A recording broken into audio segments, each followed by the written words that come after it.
So మన దగ్గర స్వామి ఉన్నారనమాట. స్వామిని కూడా అడిగి తెలుసుకుందాం. స్వామి, ఈ ప్రపంచం మొత్తంలో మీకు ఇష్టమైన వ్యక్తి ఎవరు స్వామి? మా మమ్మీ. మన క్వశ్చన్లో డైరెక్ట్గా వచ్చేసాడు స్వామి. అయితే మీ మమ్మీ గురించి, మీ డాడీ అంటే ఇష్టం లే? డాడీ ఇష్టం. డాడీ ఇష్టం లే, మమ్మీనా? సరే, మీ మమ్మీ గురించి ఒక్క మాటలో చెప్పాలంటే ఏం చెప్తారు?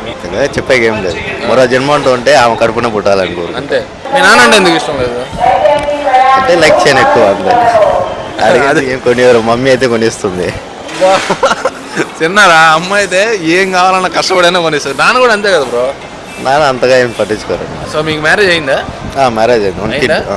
సో మ్యారేజ్ అయింది కాబట్టి మీకు మీ వైఫ్ అంటే ఇష్టమా, మీ మమ్మీ అంటే ఇష్టం?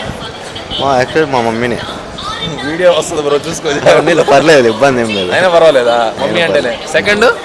సెకండ్ పాప తర్వాత వైఫ్. మీ వైఫ్ చూస్తూ ఉంటుంది, మీ ఇష్టం ఇబ్బంది ఏం లేదు. అంతేనా? అంతే. ఫస్ట్ మమ్మీ, సెకండ్ పాప, థర్డ్ వైఫ్.